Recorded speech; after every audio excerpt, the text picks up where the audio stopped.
Terbongkar, inisial mafia alusista di RI, siapa dia?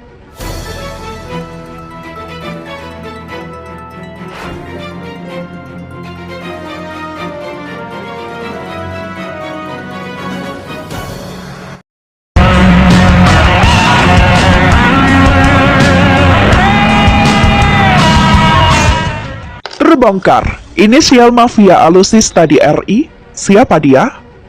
Pemerhati pertahanan Koni Rahakundini Bakri mengungkapkan ada mafia alusista berinisial Mr. M yang mengambil keuntungan dari transaksi alusista di Indonesia.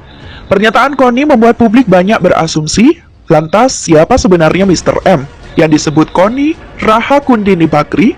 Hal ini muncul saat Koni ditanya soal realisasi dari upaya Presiden Jokowi yang sebelumnya memerintahkan agar broker transaksi jual beli alusista di perbatasan yang bermain terlalu banyak. Katanya dalam acara Impact CNBC Indonesia with Peter Gonta pekan lalu. Ia juga sempat mengusulkan bahwa soal penggunaan anggaran alusista baiknya tak hanya di Kemenhan, tapi juga di Panglima TNI. Koni menambahkan bahwa upaya pemberantasan mafia atau broker pembelian alusista memang tak mudah. Presiden sudah memerintahkan tapi tidak jalan, katanya. Pada kesempatan tersebut, ia juga menepis anggapan bahwa dirinya salah satu vendor pengadaan alusista di Kemenhan. Menurutnya, untuk jadi vendor alusista tak mudah. Ia meminta silahkan ngecek sendiri soal gosip dirinya bermain sebagai vendor alusista. Ia kembali menyebut Mr. M yang dianggap selama ini sebagai mafia transaksi alusista.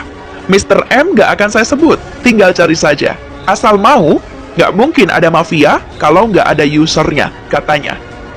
Sebanyak 53 prajurit kebanggaan yang menjaga kedaulatan negara harus gugur di kapal selam yang sudah cukup lama menjaga perairan RI, adalah KRI Nanggala 402. Kapal selam berjuluk monster bawah laut ini diproduksi Howaldtswerke, Jerman, sempat hilang kontak atau submiss, sampai akhirnya dinyatakan tenggelam atau subsang.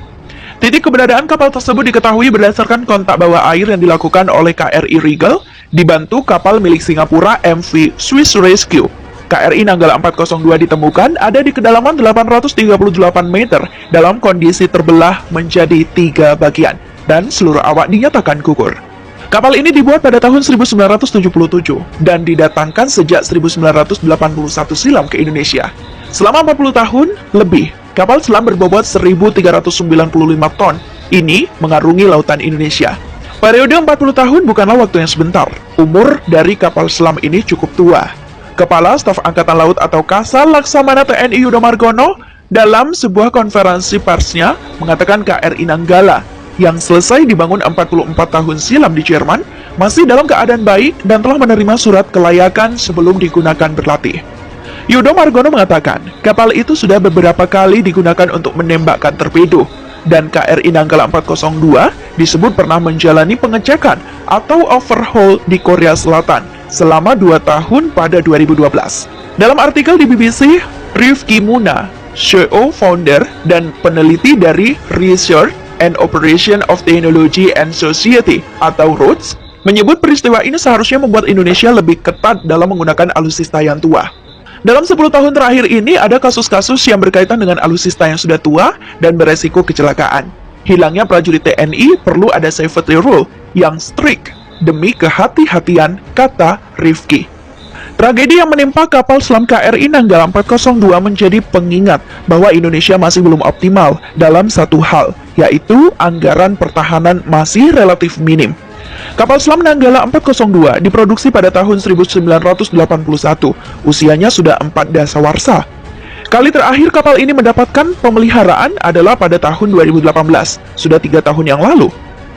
Mengutip Statista, rata-rata porsi anggaran negara yang dikeluarkan untuk sektor pertahanan pada 2019 adalah 2,2% dari produk domestik bruto atau PDB. Indonesia masih jauh di bawah itu. Pada 2019, realisasi anggaran untuk fungsi pertahanan adalah 115,42 triliun rupiah. Angka ini memang 6,45% di atas target yang ditetapkan, yaitu 108,43 triliun rupiah. Dan naik 8,04% dibandingkan 2018. Namun, disandingkannya dengan angka PDB, nilainya sangat minim. Badan Pusat Statistik atau BPS melaporkan nilai PDB Indonesia pada 2019 adalah 15.000 833,9 triliun rupiah. Artinya, porsi anggaran pertahanan Indonesia hanya 0,73% dari PDB. Di antara negara-negara ASEAN 5, belanja pertahanan Indonesia relatif rendah. Pada 2019, Malaysia membelanjakan 1% dari PDB untuk sektor pertahanan. Sementara Singapura adalah 3,2%, Thailand 1,3%, dan Filipina 1%. Pada masa pemerintahan Presiden Susilo Bambang Yudhoyono atau SBY, pemerintah menggunakan program Minimum Essential Force atau MIF. Artinya, anggaran pertahanan akan ditingkatkan secara bertahap hingga mencapai pemenuhan kebutuhan esensial. Kala itu, SBY menargetkan anggaran pertahanan bisa didongkrak hingga setidaknya mencapai 1,5% PDB. Namun, sampai pemerintahan SBY berakhir, bahkan hingga pemerintahan Presiden Joko Widodo atau Jokowi, periode kedua target ini belum terwujud. Dengan semakin meningkatnya besaran PDB dan anggaran pendapatan dan belanja negara kita sekarang, sudah saatnya anggaran pertahanan juga kita tingkatkan secara signifikan. Kita sadari selama ini alokasi anggaran pertahanan kita kecil jika dibandingkan dengan anggaran pertahanan negara-negara ASEAN lain, jika dibandingkan dengan PDB masing-masing. Tegas SBY dalam sebuah rapat terbatas yang membahas soal pertahanan pada 2010 pada bulan Mei. Menteri Keuangan Sri Mulyani Indrawati sempat mengatakan pembelian alutsista yang belakangan digeber Prabowo Subianto belakangan ini dinilai sebagai salah satu hal yang penting. Menurut Sri Mulyani, pembelian alutsista yang menghabiskan dana cukup besar ini merupakan salah satu hal yang penting yang dilakukan dan telah diperhitungkan secara matang.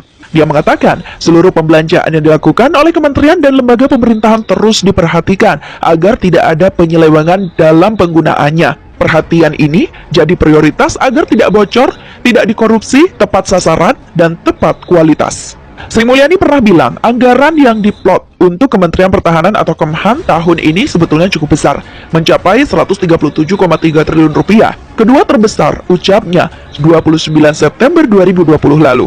Sebagaimana kementerian lain, akibat COVID-19, Kemhan juga terkena imbas reforecasting anggaran. Sri Mulyani menyunatnya lagi sebesar 6,28 triliun rupiah dari pagu anggaran 137,3 triliun rupiah. Juru bicara Menteri Pertahanan, Dhanil Anzar Simanjuntak mengakui secara akumulatif anggaran yang diplot untuk Kemhan memang lebih besar dari kementerian lain. Namun, asal tahu saja, duit sebanyak itu ternyata masih harus dibagi lagi untuk 5 unit organisasi atau UP, yakni Kemhan, Mabes TNI, Angkatan Darat, Angkatan Laut, dan Angkatan Udara. Jadi dari total anggaran 2021, kurang lebih 136 triliun itu dibagi 5 unit organisasi tersebut. Lebih dari 44%-nya sudah digunakan untuk belanja rutin prajurit dan pegawai. Sri Mulyani menyunatnya lagi sebesar 6,28 triliun rupiah dari pagu anggaran 137,3 triliun rupiah. Juru bicara Menteri Pertahanan, Dhanil Anzar Simanjuntak mengakui secara akumulatif anggaran yang diplot untuk Kemhan memang lebih besar dari kementerian lain. Namun, asal tahu saja, duit sebanyak itu ternyata masih harus dibagi lagi untuk 5 unit organisasi atau UP, yakni Kemhan, Mabes TNI, Angkatan Darat, Angkatan Laut, dan Angkatan Udara. Jadi dari total anggaran 2021, kurang lebih 136 triliun itu dibagi 5 unit organisasi tersebut.